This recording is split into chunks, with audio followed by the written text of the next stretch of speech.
My name is Karen Lewis, and I'm an assistant professor of philosophy at Barnard College, Columbia University. And today I want to talk to you about Gricean Pragmatics.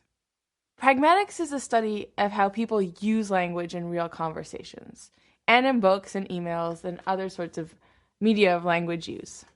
And pragmatics, on the one hand, is distinguished from semantics, on the other hand, which studies the literal meaning of the words or sentences that we use. But very often, we communicate more than the literal meanings of the words we use. And this is one of the main things that pragmatics studies. For example, if I tell you, I'm going to Montreal this week. My mother lives there. You're going to understand that I'm going to Montreal in order to visit my mother. But I didn't actually say that. I just stated two facts. One, I'm going to Montreal this week. And second, my mother lives in Montreal. But everybody's going to naturally understand that those facts are connected, that in fact, going to see my mother is my reason for going to Montreal. Here's another example. Suppose somebody asks me, are you coming to the party on Friday? And I say, I have to work. They're going to understand that I can't make it to the party because I have to work. But again, I didn't say that. It could be that I have to work earlier in the day. All I said was that I have to work on Friday. I didn't say anything about it conflicting with the party. But you're naturally going to understand my reply of, I have to work on Friday, as being a reason for me not coming to the party. In some cases, we can even use the very same words in different situations and communicate completely different things. For example, if a teacher writes on a report card for a first grade student, Bob has wonderful penmanship, it's going to communicate just that. Bob is doing very well at handwriting in class. That's something you want to master in the first grade. On the other hand, suppose a professor is writing a letter of recommendation for one of her philosophy students applying for a prestigious award in philosophy. And all she writes in the letter is, Bob has wonderful penmanship. Well, in addition to communicating something about Bob's penmanship, that's going to communicate that the professor doesn't think Bob is a very good philosopher or deserving of the award. Herbert Paul Grice, a philosopher who lived from 1913 to 1988, was the first to try to explain this phenomenon in his paper, Logic and Conversation. And much of what he said laid the foundation for the study of pragmatics today. Grice invented the term implicature. An implicature is whatever is meant, but not literally said. Things that are suggested, implied, or hinted at. One very important kind of implicature that he talked about is conversational implicature. Implicatures that come about due to general features of conversations. And remember here, again, when we're talking about conversations, we're often including things like books, letter writing, and so on. What Grice observed is that, in general, conversations are cooperative efforts. People aim to understand each other and be understood. They want to give and receive information. They want to influence each other and be influenced. People in conversation generally don't say just a bunch of disconnected remarks. And even in the most casual of conversations, there's generally some sort of goal or purpose to the conversation. We don't just idly say random things for no reason at all. Grice took all these observations and proposed that what we're doing is sort of tacitly following these rational rules of conversation.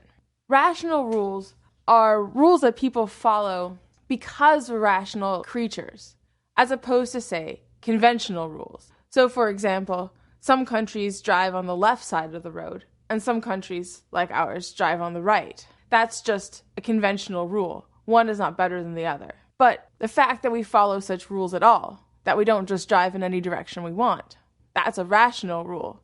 That's our way of cooperating with each other. That's how we get to where we're going all in one piece, as opposed to crashing into each other. Grice summarized these observations, this idea that conversations are cooperative activities among rational agents, with his central rule that he called the cooperative principle.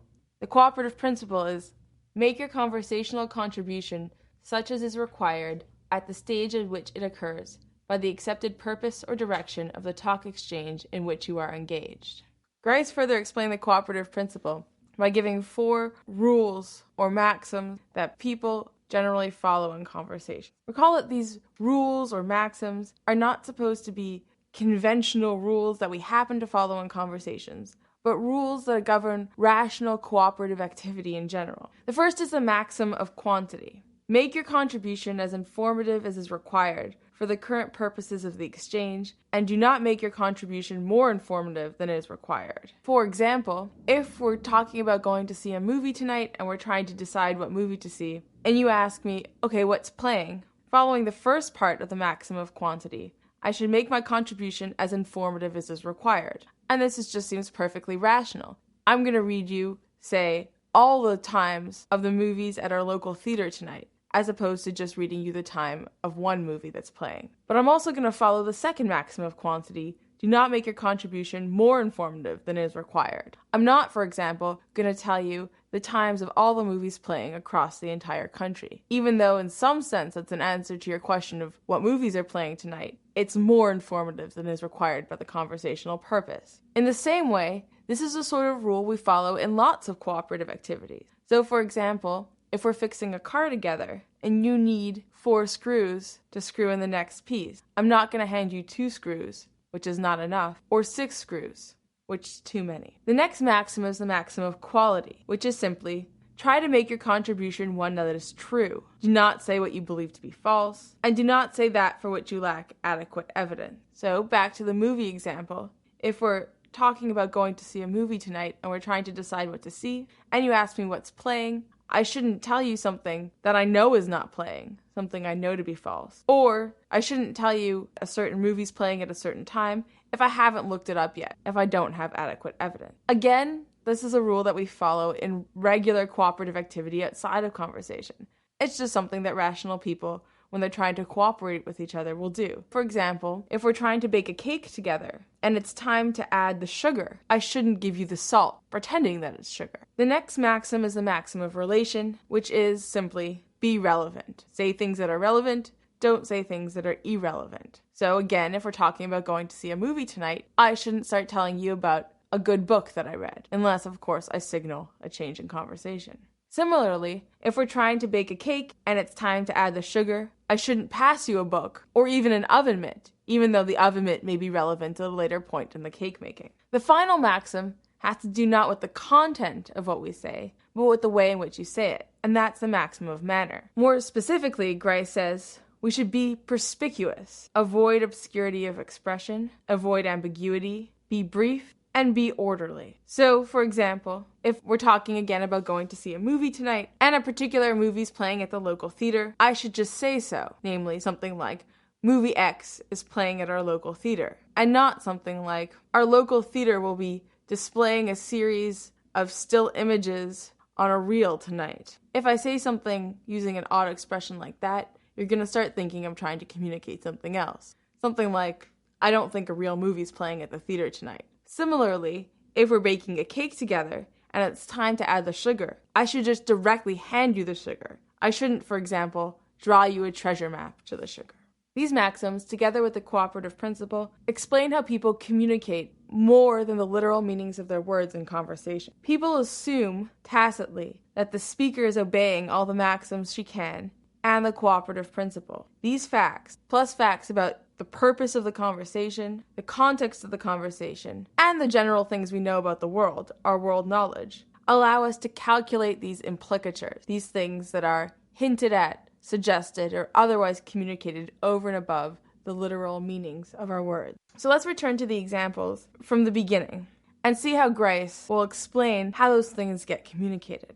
Recall that I said that if I tell you, I'm going to Montreal this week, my mother lives there, you're going to understand that I'm going to Montreal in order to visit my mother. And now we can understand why. You assume I'm being a cooperative conversational participant and only saying things that, for example, are relevant to each other. I'm not giving you a bunch of disconnected remarks that are facts about the world. Well, the only way that the fact that my mother lives in Montreal is relevant to my going to Montreal is that I'm going to Montreal to visit my mother. There's a similar explanation for the next example. So again, suppose somebody asks me, are you coming to the party on Friday? And I answer, I have to work. And you understand that I'm not going to the party because I have to work. Well, again, you're going to assume that I'm observing the cooperative principle and all the maxims. And again, I'd be infringing on the maxim, be relevant, if my statement, I have to work, wasn't somehow an answer to the question, are you going to the party on Friday? I would also be infringing on the maxim of quantity, be as informative as required, since I wouldn't have provided an answer to the question if I have to work wasn't an answer to the question, are you going to the party on Friday? And finally, we can employ a little bit of our world knowledge there because we know if someone's at work, they can't also be at a party. Similarly, if we go back to the letter of recommendation case, recall that a professor is writing a letter of recommendation for a student who wants to apply for a prestigious award in philosophy. And the professor writes nothing but, Bob has wonderful penmanship. This communicates that the professor has nothing great to say about Bob's ability in philosophy, because he violates the first maxim of quantity, say as much as is required. Clearly in a letter of recommendation for a prestigious philosophy award, much more is required than information about the student's penmanship. And again, he also infringes on the maxim of relevance, because a student's penmanship is not very relevant to their philosophical ability. Let's look at one more example that we haven't touched on yet. Suppose we had received a package a few days ago, and I put it away somewhere, and now you're looking for it. And you ask me, where's the package? I can't remember where I put it, so I say, I can't remember where I put it, but I remember that it's either in the attic or the bedroom. And so I say, it's in the attic or the bedroom.